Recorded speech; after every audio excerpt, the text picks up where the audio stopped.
I went to the pretty good Lorcana tournament in Sacramento the other day, and this is what happened. We got up at like 7:30 and we drove over to Sacramento. We got there about 8:10 or something, and then I filled out a deck list. I got all registered and stuff, and I met dadcana.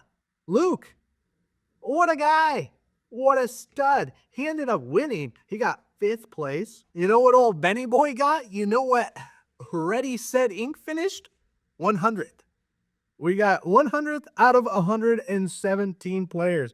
And it's because we fell for our old tricks of playing Emerald Steel. Never should have done it. Emerald Steel is cooked, chat. Prince John is done for. Or is he? I really hope that the LCQ and the North American Nationals really show us again the power of Green Steel, because all my eggs are in this basket. We also met Lauren. Shout out Lauren. Thanks for being so kind and saying hi and talking about the videos for a while. Our first round, we went up against, you'll never guess it, a red-blue player.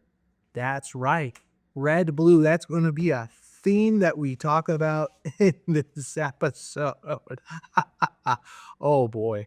What would you mulligan? You mulligan all 7 when you do that. So I played about with this first guy, and I thought I was going to be late because I didn't have a notepad and a pen. So I ran to the Target and I got a notepad and pen. So my first match, I played against a red-blue player. He knew about Kalamazoo. He knew where it was in Michigan, and that's pretty cool. This red-blue player was tacked to the teeth. He had Goofy, the one with Rush and Evasive. It's a 5/5 body. It's absolutely crazy. This thing destroys the birds. The Diablo Devoted Heralds, they're gone. He takes them out with the birds. Where is he? The bird, boom, Goofy, got that thing. This guy had so many techs, in fact, that he had a one of Mufasa, you know, the Lion King. And boy, did he hit the Mufasa big in the second game. He played Mufasa. It readies all your ink again. And then he played a Sisu. You know her. This one, she's a big villain right now. She's my villain, if you know what I'm saying. Played Sisu, wiped her whole board. Went zoop, red, blue. That's what it do. Round 2. I say, you know what? Everything's going to be all right. I'm in the losers bracket now. I'm with all the other O2s around me where we can have a good time and just play our Anna Princess deck, if you know what I'm saying. Too bad we get paired against another red-blue player and go 0-2 again. They had Maui Shark on board, and this Maui Shark absolutely popped off. They got 3 lore in one turn just from one Maui Shark on board, because every time you play it in action with Maui Shark, you gain a lore. They had cards like Let the Storm Rage On and Sail the Azurite Sea and Vision of the Future. They played 3 of those in one turn, got 3 lore. At that point, your boy was caught saying, what the skibbity? He even did the thing where Maui sang A Pirate's Life. And when he do that, they gain 3 lore and we lose 2 lore. It changes the whole game, changes the math of the game. I don't think a single thing went right for us in that match. After that one, I was ranked 112 out of 117 players. But I was 0-4. I'd won no games at all. Round 3, you're not going to believe it. We get paired against a red-blue player. And then as soon as bro sits down, he makes sure that I know that he won a golden Mickey at the Disney Lorcana Challenge Seattle. And sure enough, I clicked into his name and there he is. He got 5th place. And now bro is down in the losers bracket with me. We end up going 1-1, a little tie. But again, he just plays his Sisu. And then when he played this Sisu in this particular match in round 3, he cleared 2 of my Johns off the board. And when you clear 2 of my Johns off the board, I'm kinda cooked, right? If they play Sisu, John's gone. Doesn't matter if he's at Hidden Co, because he'd only be 2 strength, and Sisu don't care if he's at 2 strength. He cares if it's a 3. But it's what it do be like. The first game, I had all the beans. I had the shift package with the bird and morph, and I had double Pete's in my hand. So like I shifted the bird, and then I also had a morph on board. So where's the morph? So I had a bird, and then I also had a morph on board, and then I had 2 Pete's in my hand. So I knew that their turn, they had a brawl in their hand, so they were going to choose one of these. They chose incorrectly. They chose the morph, and then I put down a Pete, to save my bird, and then I quest my bird. They can't do a brawl on it. And then the next turn, boom, followed it up with that Pete. Now my bird is safe again for 2 turns. But then in game 3, I had 2 birds in play. You know the one I'm talking about, Diablo Devoted Herald. I had 2 birds in play. You know what he did? He brawled them. This card right here, he just used it twice. He just, boom, banished a character with 2 strength or less. There goes my pretty little bird to the Shadow Realm. Kind of hard countered by Brawl. Don't really know what to do about it. At one point, he even inked a Brawl, and I was thinking, oh man, that's pretty good. He inked a Brawl. We might be in the safe. But I knew better. There's always more. And that's why he hit me with 3 Brawls that game. 3 Brawls, it's game over. It's game over, Bob. And then I have it written down here that he was playing queens. He was playing rush queens. You know, the 2/2 that can just rush into stuff? He rushed into my bird. Where is it, my little bird? The one with 1 stripe. Bird, where are you, bird? Where's the bird? This guy. He used a queen and rushed into that. And then, boom. He took out my bird. Don't know what to do. But I think a bird was even at a cove. And then when he took it out, it did 2 damage to them. But you know how it goes. Who plays the rush queens? Apparently, a top 5 Seattle player does it. Maybe the queens are the sauce you're missing in your red-blue decks. I don't know. Round 4. This is where it turns all around. When we go into round 4, we were ranked 105 out of 117. And this is where we turned it all around, boys. We played against the Brooms. Mickey Mouse. Every game, he started out with a Mickey Mouse, the one with the resist, the 1/2 with a resist 1. And then he'd play his Brooms. Then he'd play his Yen Sids and draw cards. But I got him countered. I played an Ursula Deceiver of All. And then you'll never guess it, I Let the Storm Mage on to do a whole bunch of damage to their Brooms, and I cleared him out. Bro said that he only ever played Brooms. He's been on 1 deck since the start, and it's been Brooms. But there's not a lot to do against the triple Ursula Deceiver of All when you're playing the Brooms. The steal against the Brooms, super good. So we 2-0 that match. Now we're in the money. And this is the first time that we get a raffle ticket. You see, they put down raffle tickets at this pretty good Lorcana tournament. And then you could take the raffle tickets and you could spin this wheel. Check out this wheel right here. It's got this little doofangle, and then you spin it. And then I got a little prize that said, pick a prize.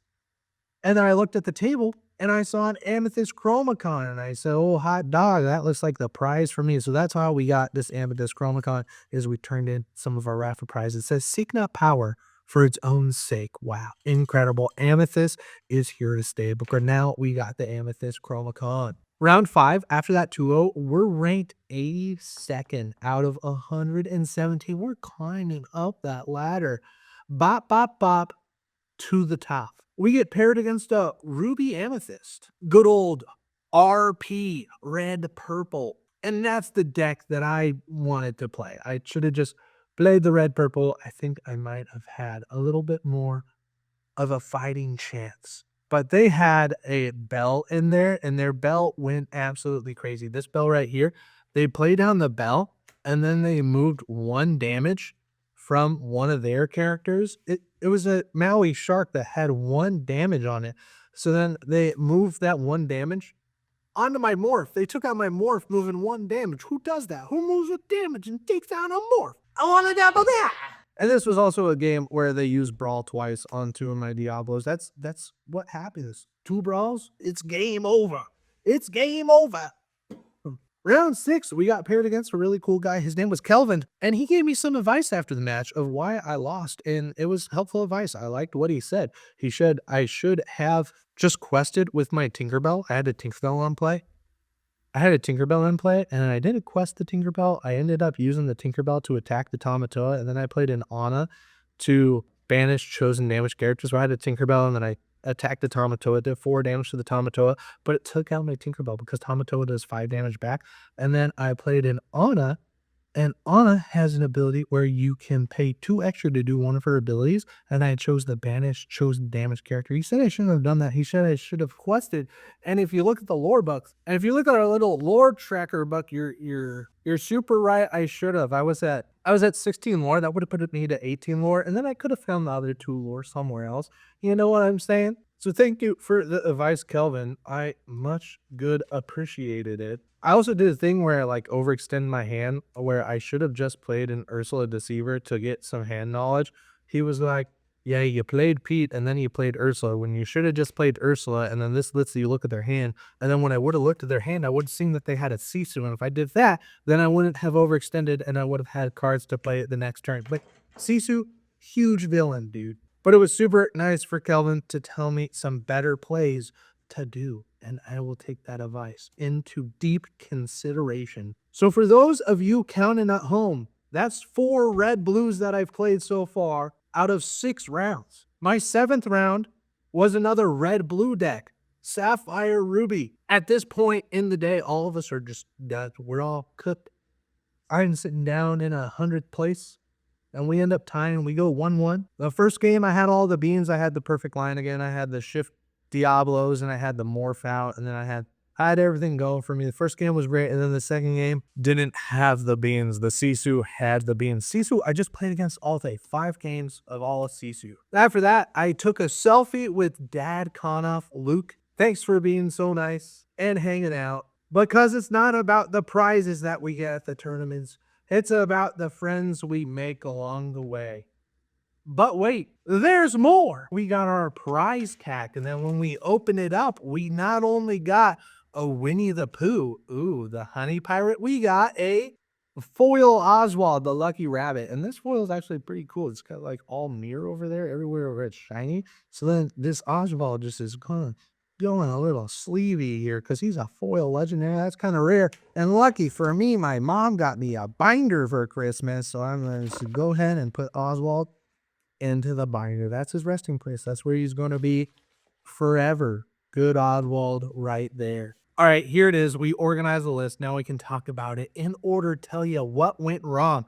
For the most part, we're playing the same kind of core that Green Steel has been playing since the last set, since Shimmering Skies. And now in Azurite Sea, there's stuff to hard counter us, notably the Genie. But that's not what happened today. What happened today is we didn't get paired just against 1 red blue, not just 2 red blue. We got paired against 5 red blues out of 7 matches.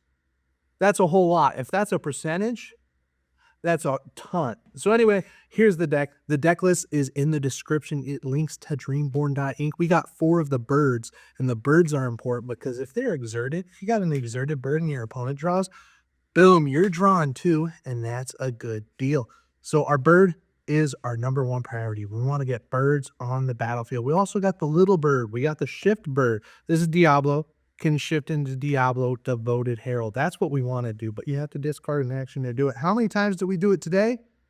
Not a whole lot. And then on turn 2, or even maybe on turn 6 to snipe and be prepared, we want to play Ursula Deceiver. She says, when you play this character, chosen opponent reveals their hands and discards a sunk card of your choice. I had one person reveal their hand to me today, and they just took their hand and they just handed it to me. And then I took out a friends on the other side and I said, let's discard this one. And that's what happened there. But Ursula Deceiver, a great card to play. And then we have Ursula Deceiver of all. If this is her on a good hair day. Ursula Deceiver all, she's the double singer one. Lots of people like, look at this one. They're like, what does this one do? And I say, oh, that's the double singer one. That's kind of a good description, but also kind of accurate. She doesn't sing it like a second time. She plays it from the discard for free and then puts it on the bottom of your deck. It happens. It's a good card. I like her. She's not going anywhere, but I am switching to red purple because today just went not the best. So we got 4 sudden chills. If she sings sudden chill, it says each opponent chooses and discards a card to discard 2 cards. I do that a couple times a day and it worked very well because I'd have a Prince John down. So like say this is turn 3, put Ursula down so she can dry, and then turn 4, boom, yeah, play down Prince John. You have Ursula sing sudden chill, and then you get 2 card draws if they discard 2 cards.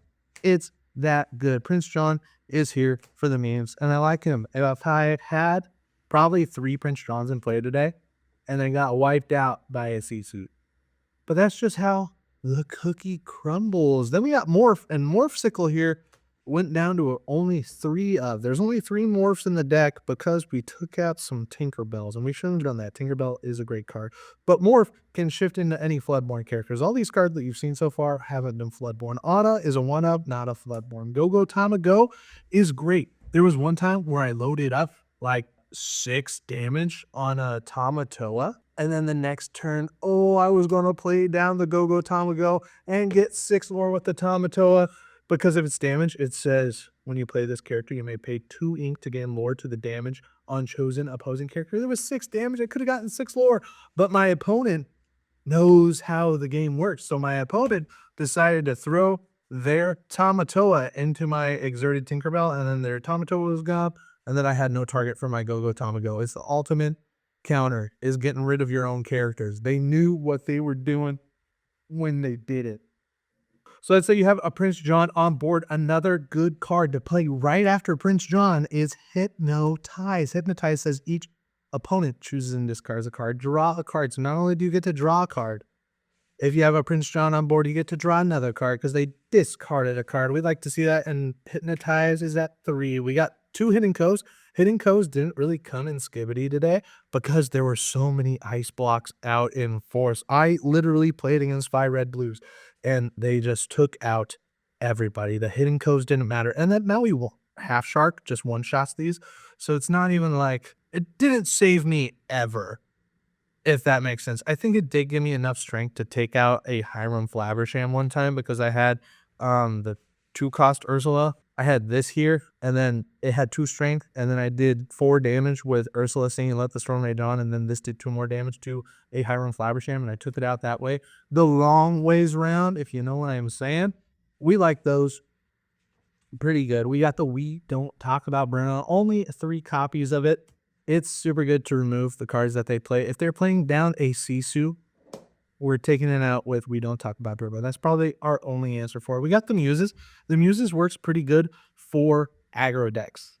We want to take them out. Boom. The Muses. They're gone. We got 3 Petes. Pete came in clutch today. I definitely saved a lot using Pete, like shifting into Diablo really, really early. And then Diablo's exerted. They have Brawl in their hand. I know they have Brawl in their hand because I looked at their hand earlier with my other bird. With this bird, I looked at their hand, saw that they had a Brawl. They hadn't eaten it yet. I had this bird down and play exerted, and then I said, I want to keep this bird safe. So I play down a Pete. They can't play any actions. They can't play the Brawl action that would take out my bird, and that's what we like to see. We got a 1 of Doc. Wish I had more of Doc. Wish I played the Dwarves Mine build. Doc, super good. Refills your hand. You get to draw 2 cards if you discard your hand, and you can have a hand of no cards. What kind of loophole is that? We got Beast the Tragic Hero on this one, Shane. And he drew me a couple cards today. He's still coming in clutch. We like him. We got 1 of Tinkerbell. Would like to see more of Tinkerbell. We got 1 of Pluto the Guard Dog. Just kind of testing it out. Turns out Sisu and Bolden Warrior doesn't care about your Pluto because they'll just banish your Prince Johns that you have on board. And then who's Pluto guarding after that? Where's Prince John? Where'd he go? I had 2 Prince Johns on board, and I had a baby Diablo, little tiny baby Diablo. I played this. This was my board, and then they played as Sisu. You know the one? It's over here. Where is it? It's in here somewhere. It's a 1 of, not this one. That one. Her had this Pluto. It was doing its job, guarding the birds, guarding the little kitty cats, and then the Sisu emboldened sibling, empowered sibling. Boom. And then these guys are gone, sent to the Skibbity realm. Gone. And then Pluto's just here chilling. And then what they did with Pluto is they just traded into it. They were like, oh, no, you're going to Bruno my Sisu, so I'm just going to attack Pluto with Sisu. And then they traded, and it was kind of crazy. And that's my story. I'm sticking to it. Anyway, we got 2 copies of Baboon. Baboon kind of came in good to get rid of Flynn's early because they had the Flynn that gains 3 lore if they have more strength than you. So they put down like a Madam Mim Fox. That has 4 strength, and none of these cards, except for Pluto and Tinkerbell, have more than 4 strength. So that's kind of a bad deal for us. If they have a Flynn Rider, I hardly know her in place. That's why we have the Baboons. Baboons are good to go. They'll let the Storm Rage on. My favorite song in the whole of Lorcana It has the deal 2 damage to chosen character, draw a card. How easy is that? You like drawing cards. I like drawing cards too. One of Zeus, probably should have done 2 of Zeus. It's super good. You got to get rid of Tamatoas, and this is a good way to do it. Does 5 damage to chosen character, mostly used to take out the Sisu, because boom, 5 damage, and then the Sisu's man. Did that a lot today, taking out them Sisus. The last 4 cards that we got in the deck is Strength of the Raging Fire. I much rather prefer this because this let me draw cards, but this is going to be what also takes out the big characters. So that's a good deal. We like the sound of that. That is what we have going on for us today. Should have teched some stuff. That's why we got our big little Tekken pile with the other Zeuses and the Seven Dwarfs Mine. Definitely should have played that. We got this Port Razor from a Magic the Gathering pack. Don't know what that's about. We got the Year Welcomes. Oh, there's Tinkerbell. Would have loved to play her today, but we didn't, and we got 92nd place.